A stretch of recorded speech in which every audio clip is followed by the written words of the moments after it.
Hello and welcome to the Famous Computer Cafe. I'm Andy Velkoff, and for the next 30 minutes, we'll be talking about the new and exciting world of personal computing. Our special guest today is USA Today columnist Steve Roberts, who's been traveling cross-country on his bicycle with a portable computer in the back. Steve's logged 8,000 miles so far, and we'll be talking about the experiences of this latter-day Mark Twain. Of course, we also have our Famous Computer Cafe giveaway, where we're giving away a new Commodore computer and dinner for two, so you'll want to be sure to stay tuned for that. So sit back, relax, and Steve and I will be right back after this commercial message. Word gets around fast. Word from Microsoft is quickly becoming the word processing program of choice because Word is faster and easier. Most commands are executed in a single keystroke. And with Microsoft's mouse, not even a keystroke is needed. Just point and click. Would you like to reword that? Sure. If you've ever had to search through a 50-page document to change one word, you can appreciate Word's ability to search out and replace any character, number, word, or phrase in any document, just once or as many times as you like. Windows on the Word. Word gives you 8 windows that allows you to edit or compare different documents simultaneously, or work on different areas of the same document, all in one display. Get the Word. Word is available at Software Supermarket, 16200 Hawthorne Boulevard, or call 213-207-1494. That's 213-207-1494. Get the Word. At Software Supermarket, a soft sell dealer.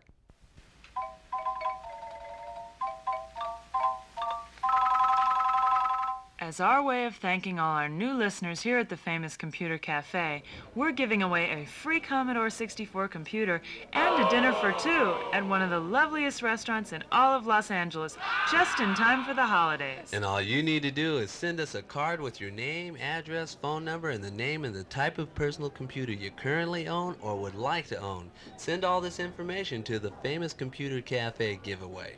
1322 2nd Street, Suite 24, Santa Monica, California, 90401. That's the Famous Computer Cafe giveaway, 1322 2nd Street, Suite 24, Santa Monica, California, 90401. We'll be putting all the cards in a hat and drawing 2 winners, which we'll announce on the air on December 17th. First prize, a brand new Commodore 64 computer. Second prize will be dinner for two at one of LA's favorite restaurants. So send your entries today to the Famous Computer Cafe giveaway, 1322 2nd Street, Suite 24, Santa Monica, California, 90401. Enter today. Bank Street Writer by Broderbund is the one-word processing program that is unpretentious enough to be used at home by both children and adults, yet is sophisticated enough to meet most small business needs, too. Bank Street Writer is packed with powerful features that have made it the most popular home word processing program in the world. There are no complex codes to memorize. Directions are at the top of the screen every step of the way.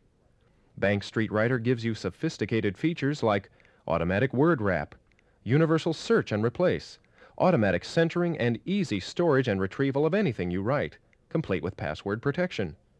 Bank Street Writer also comes complete with a special tutorial on the back of the disk that teaches the basics of word processing. A comprehensive reference manual and free backup disk are also included. Want to try your hand at Bank Street Writer? Then follow your feet down to Strictly Software at 14617 Prairie Avenue in Lawndale. Or you can call 213-970-1242. Strictly Software, a soft sell dealer.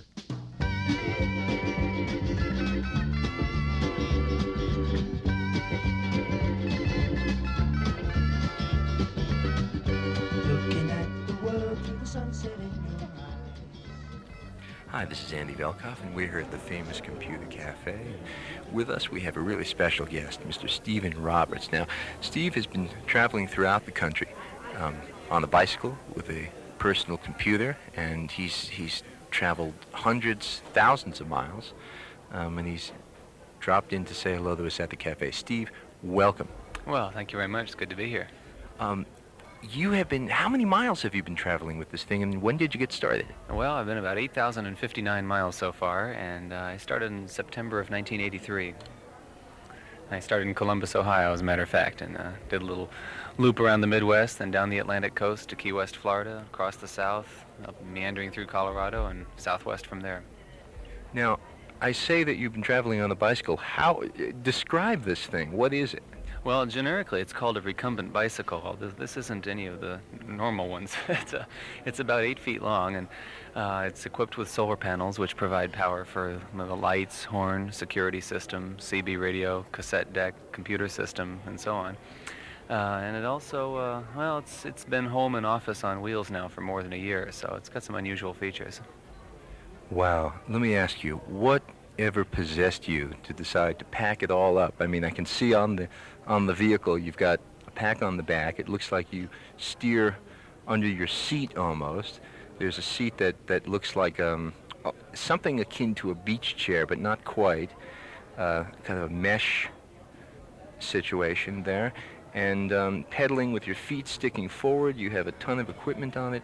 Whatever possessed you to pack up and travel around thousands of miles on the bicycle like that? Well, I just got tired of the 3-bedroom ranch in suburbia, and this seemed like the next logical step.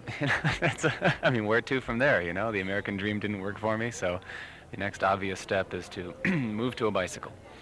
Now, you have been, one of the aspects of this trip is that you have been carrying with you a personal computer. And I know that you're a writer. You are a freelance writer in personal computer, microcomputers and that. Tell me, what's the point of that? How have you been incorporating this as part of the journey? Well, since I'm not independently wealthy, I can't just move off to the bike and have a bank account funding me all the way, so I have to work. And it's, you know, it cost me a couple grand a month to pull this off, supporting an assistant back in Ohio. So the the business with the computer is for word processing and communications. And my normal routine is to write stories, my USA Today columns, whatever, on the Hewlett-Packard portable computer, and then whenever I have something complete, I sign on to CompuServe and transmit it back to my Ohio office. When you say portable, you're not kidding, are you? Not at all. It's all battery-powered, and in fact is charged by my solar panels. Well, I can see them on the front of the vehicle. You've got a couple of them. It looks like about 1 foot by 2 foot square, sort of angling forward. And does that work on rainy days? Not too much, but that charges a battery pack, which then runs everything else. There's a big NiCad battery in the front of the bike. So, and in fact, if I do a heavy night ride and have cloudy days, I also have the option of plugging the whole mess into the wall and recharging everything overnight. So what kinds of things have you been writing? What kinds of things have you been discovering in your trip? Well, the big project right now is my 4th book. It's called Computing Across America. Simon & Schuster is the publisher, and it'll be out next fall. I'm also doing stories for Online Today magazine and USA Today, and they're just tales of things that happen on the road. A recent one was a story of discovering an ice cave in Florida near Lake City. I'm sorry, not Florida, Colorado, excuse me. Tales of small towns and the nature of the communities that I've discovered here and there. Encounter with a band of prison inmates in the Maryland woods. That must have been wild. Yeah, it was unusual. They'd been sent as a work release crew to clean up a truck wreck, and I didn't know that at first. They asked me if I had a gun on the bike, and these are just guys I met out in the middle of nowhere. And what it all boiled down to is I got ready to go, and they said, well, you can't leave. We got to fix you up. And I followed them off into the woods to a clearing, and there was a big mound under a tarp, and underneath was a giant pile of Sara Lee pastries. And while these murderers and bank robbers stood around arguing over which Sara Lee pastries were the best, I ended up with a whole armload, which I then had to pack on the bike. So you got your slice of the pie, as it were. Right. I've met a lot of strange people on the trip, but the convicts take the cake. That's great. Other than the convicts, what has been the reaction of people as you pull into a town? I see you've brought a map with you, and I see that the map, starts in the almost the Great Lakes area, and it circles around to the east, down to Florida, and back out, and you've got a big red line, almost like people do their auto club maps. I mean, what's the reaction when you pull into a town like in the middle of Texas or New Mexico or New Orleans or wherever you've been? Well, a farmer in western Ohio took a look at the whole rig and watched me hooked up to the phone with the computer, and he just spat tobacco juice and said, "Are you with NASA?" A fellow in Louisiana asked me if this was something out of a nonviolent version of the Road Warriors. Little bits of advice here and there. In East Texas, I met this fellow who asked me where I was headed, and I told him up toward the Rockies, and he said, "You're crazy." And I said, well, why? And he says, well, it's uphill all the way. And I said, well, it's up and down, isn't it? And he says, well, yeah, you may go downhill sometimes, but even when you do, you're gaining elevation. So it's like it's a lot of strange comments from people who have a hard time just understanding what the thing is. They're sort of looking for a hook. Okay, well, we're going to take a break right now, and when we come back, I'd like to get a little sense of your background. I mean, I know you were involved in computers. You've been involved in computers for years, and I'd like to know, what is there about the background of a high-tech guy that would take out on the road and just with a pack on his back and on the back of his bicycle and just do what you're doing. For the Computer Cafe, this is Andy Velkoff. Stay tuned, guys. On the Marrakesh Express. Would you know we're riding on the Marrakesh Express? They're taking me to Marrakesh. If Lotus had given you just one, 1. A spreadsheet that's up to 50 times faster than other spreadsheets, with every statistical and financial formula you'll ever need, and the largest workspace on the market. that would have been enough. And if Lotus had given you just two, 2. Information management, to store and organize information with the ability to cross-index over 2,000 records by 32 criteria, and use information from other programs and computer systems. that would have been enough. And if Lotus had given you just three, 3. Graphics, to graph information from your spreadsheet in less than 2 seconds, and change that information, touch a key, and graph the new results instantly. Graphics as a thinking tool. that would have been enough. But Lotus has given you more. Text editing, tutorials, a help key, and a host of features which give Lotus 123 its power and simplicity. Lotus 123 is available at the Software Spot, 10977 Santa Monica Boulevard in West Los Angeles, or phone 213-477-7561. That's 213-477-7561. The Software Spot, the oldest independently owned and operated software store in Los Angeles. A soft sell dealer. Whether today is your first day at the famous Computer Cafe, or you're a real regular who hangs out every night at the Space Bar here, you can't help but see that this joint is jumping. And if it looks busy to our customers, you can imagine what's going on behind the scenes. Absolute craziness. So we're looking for some help. Before the end of the year, we're planning on hiring people to assist us in running the famous Computer Cafe. We're looking for part-time, full-time, and freelance people who are bright and energetic. You must have a passionate interest in personal computers, but you don't have to be a technical wizard. You must be able to write, review products, or sell advertising, or any combination of the above. And you must contact us in some way. So get out your pen and I'll tell you how. First of all, you can call or write. If you're interested in a sales position, call me, Ellen, at 213-394-7242. That's 394-7242. If you're interested in writing or reviewing products, then please write to me, Ellen, at the famous Computer Cafe, 1322 2nd Street, Suite 24, Santa Monica, California, 90401. That's 1322 2nd Street, Suite 24, Santa Monica, California, 90401. Make sure to include a writing sample and a resume. The cafe is a great place to eat and an even better place to work, so call or write today.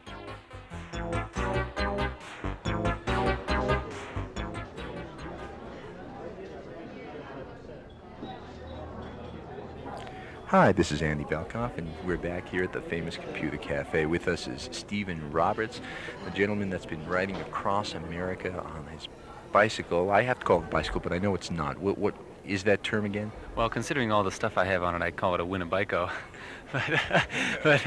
but generically, it's a recumbent bicycle because of the riding position. A recumbent bicycle and his personal computer. Steve, what's your background? I know you were involved in computers. You've been involved for years. How did you get started? Well, I had a brief flirtation with engineering school that seemed the logical outgrowth of a passion for technology since childhood, but that was sort of like going to an art school and learning to paint by numbers, so it didn't last long. I started a small company, one of the first computer stores in 1973. Did that for a while, custom engineering for a while. Custom industrial control systems, microprocessor design, and what it all boiled down to is that I ruined my hobby by turning it into a business. And I really wanted a license to be a generalist, and freelance writing is right on target.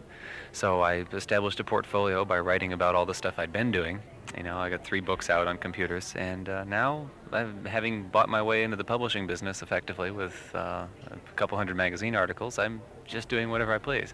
And of course, I have to keep producing. I'm not rich yet, but I can certainly write about just about anything now, I think.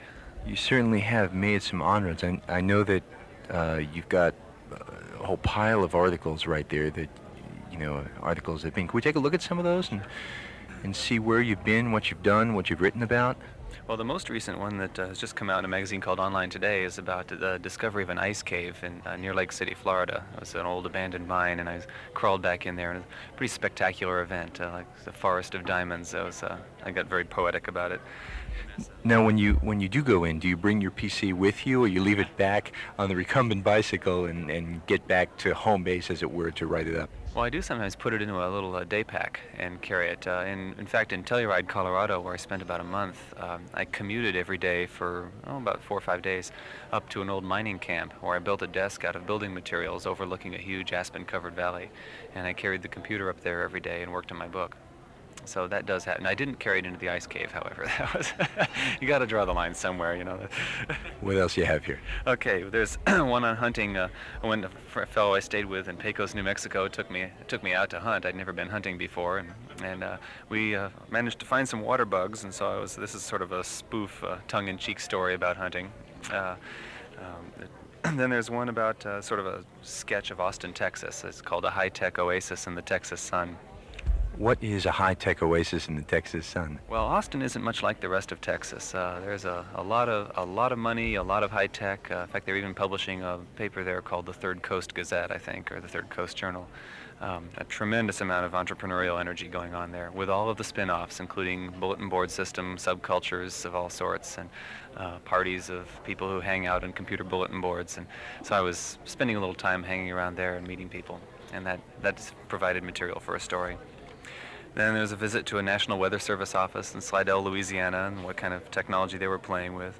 Small town adventures in Mississippi. Here's one, the sailboat trip from Key West to Clearwater. I didn't want to backtrack into the headwind on the Keys Highway and go through Miami again, so I just stashed the bike in the forward sail locker of a racing yacht and sailed up to Clearwater. Why not? Had you ever done a voyage like that before? No, never. This was 32 hours. It was pretty exciting. There had been a yacht race that had come in from Fort Lauderdale, and I figured if I rode this bizarre bicycle out to the docks, it wouldn't take long to get some of the sailors interested, and within about 15 minutes I had an offer. So, and then Life in No-Node Land here is about Key West. The title refers to the lack of a network node, and it's kind of quaint backwaters of the information age. Now, some of these, where are these articles published? Where have we seen them, and where might we see some of them again? Well, these ones I've been zipping through here are all from a magazine called Online Today, which is associated with CompuServe. I also do stories that are shorter and really less fine-tuned, I guess, in a way, for USA Today. They're much tighter, and I don't have as much flexibility in the newspaper context. And then random features here and there. I just had a 7-page feature in Popular Computing about the trip called High-Tech Nomad. That's a great term. Yeah, it seems to fit. Seem to have a whole persona developing around this trip. Well, we're going to take a break right now, and when we come back, Steve, I'd like to ask you, what have you learned about it? I mean, what have you learned about yourself? What have you learned about people? And what are your visions for personal computing? I mean, what does this mean? Can people now, are we looking at the forerunner of people having personal computers in their backpacks and just walking around and using them to communicate? What are we looking at here, and what does this mean? This is Andy Velkoff, folks. I'm here with Stephen Roberts, and we're here at the Famous Computer Cafe. Stay tuned. We'll be back after this. Would you know we're riding on the Marrakesh Express? Would you know we're riding on the Marrakesh Express? Start with the world's best-selling database system. Give it enhanced features to make it faster, more powerful, and easier to use, and you have the makings of a software heavyweight. DBase 3, Ashton Tate's hot new package for your 16-bit PC. With DBase 3, you can create records with up to 128 fields, access 10 files at once, and run other programs like communications or word processing without leaving DBase 3. You can read non-DBase files from other software programs or mainframe databases. and you can easily convert your DBase 2 files and programs to DBase 3. If you get stuck, help is at your fingertips with multiple help screens. And where do you go to see this powerful new program? Go see David and Betty Sun at Sun Computers in the city of Carson. They'll tell you what you need to know about DBase 3 and more. Sun Computers is located at 20925 South Bonita in Carson, or call 213-538-8338. That's 213-538-8338. Sun Computers in Carson, a soft cell dealer. Today I'd like to discuss Multiplan by Microsoft. What's a multiplan? It's a spreadsheet program for your IBM PC or your Macintosh. Well, what do you do with a multiplan? Use it to make forecasts. Oh, you mean like what the weather will be? No, more like whether or not. Oh, can I join Multiplan? No, you don't join it, silly. You use it. It's a tool designed with non-computer people in mind to help you manage your business and plan for the future. A tool? Oh, you mean like a hammer? Well, if you're looking for a way to hit the nail on the head, use Multiplan to build your worksheet. Enter the formulas you normally use to do budgets or cash flow analysis or financial planning, and then let Multiplan do the calculations while you sit back and watch. Well, where can I see it? At Software Center International, located at 22543 South Hawthorne Boulevard in Torrance, or call 213-378-9225. That's 213-378-9225. Software Center International, a soft cell dealer. Hi, this is Andy Valkoff, and we're back here at the famous Computer Cafe. We've had the pleasure of speaking with Stephen Roberts, and as you know, Steve has been traveling cross-country on his bicycle, I know?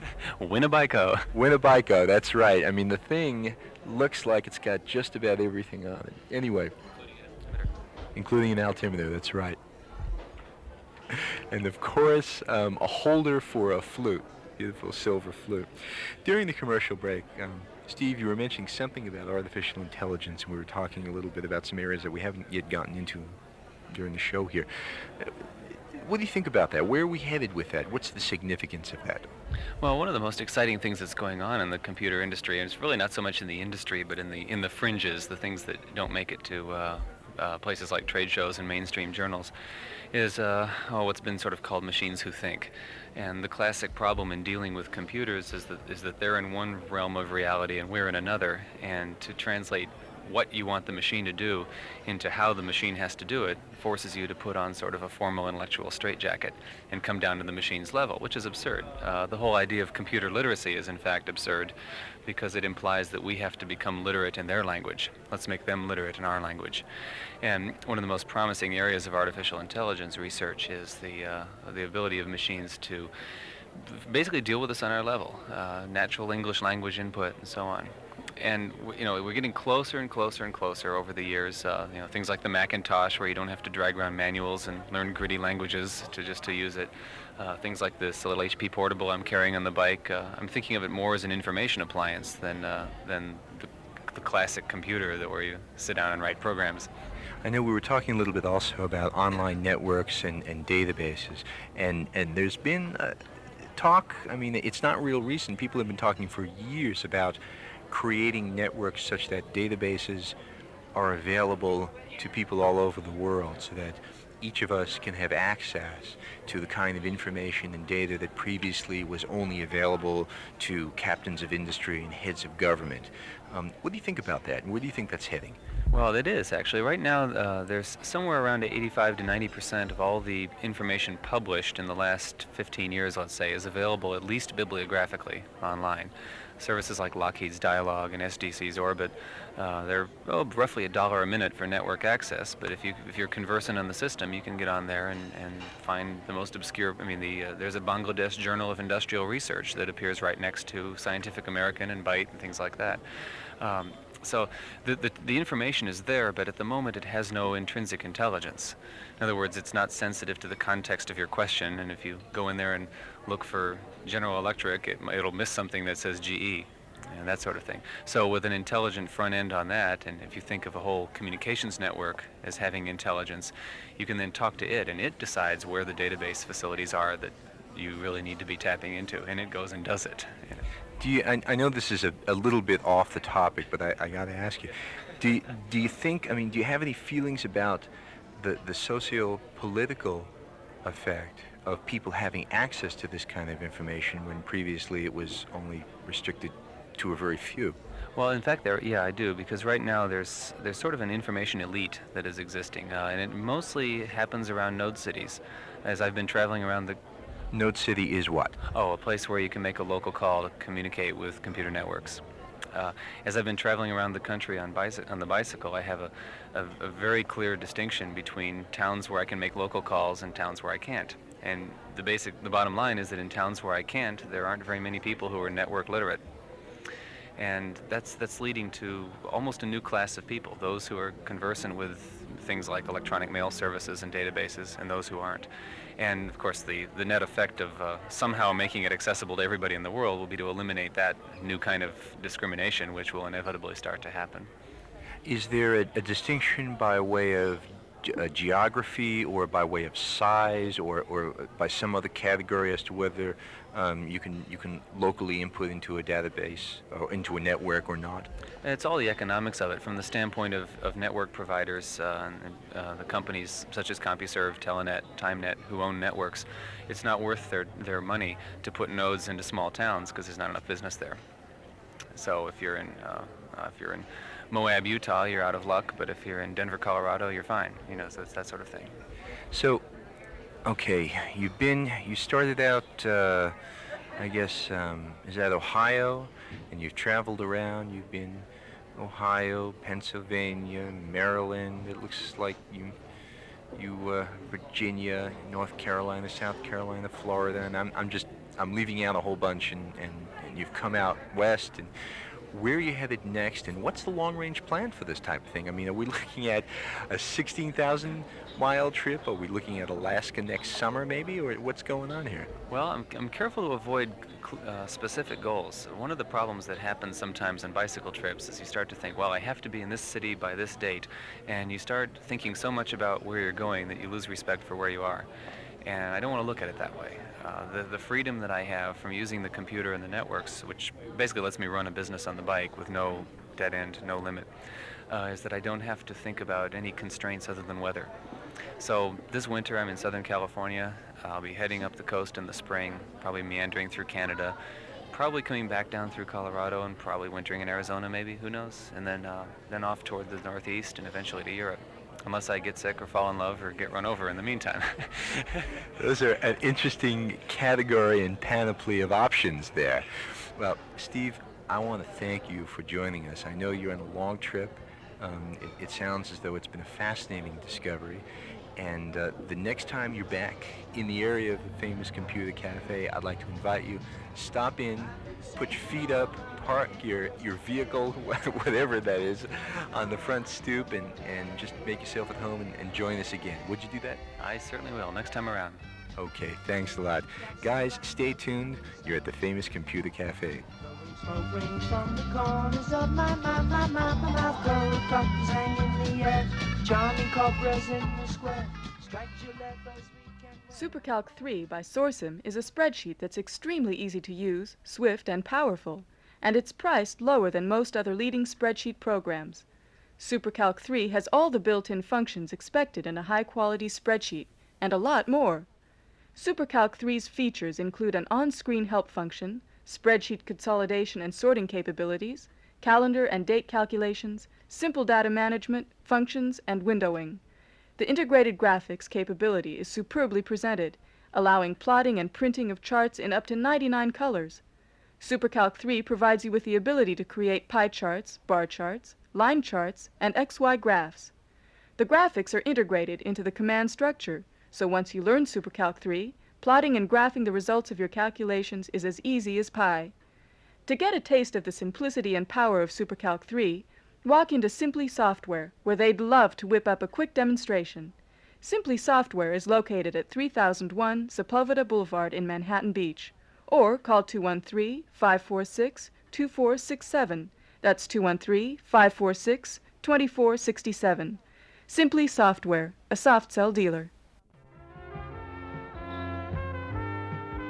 We'd like to thank everyone who helped make this show possible. Stephen Roberts, Rick Burnett, our engineer, Michael Welsh, the composer of our theme music.